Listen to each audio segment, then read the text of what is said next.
بدأنا شهر رجب، كل عام وأنتم بخير. عايزين نخلي بالنا من الشهر ده، ما نفوتهوش. الشهر ده كله خير، الشهر ده عظيم قوي عند ربنا، الشهر ده كله بركة. ربنا بيضاعف فيه أضعاف مضاعفة، بيبارك في الرزق وبيبارك في كل حاجة، وبيدينا كده هو بأضعاف مضاعفة، بيدينا الرزق الوفير، بيبارك في كل حاجة.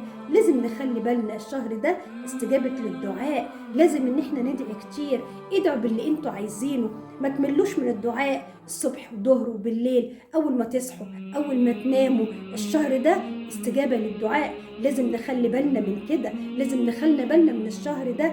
الشهر ده شهر كريم وشهر بركة وشهر خير. كان الصحابة مسمينه الشهر الأصب، الذي يصب الله فيه الخير صبا على عباده. يعني بص بقى، الخير هيصب علينا كده من البركة بتاعته إن شاء الله. فإيه رأيكم لو نقول أول دعاء في شهر رجب؟ الله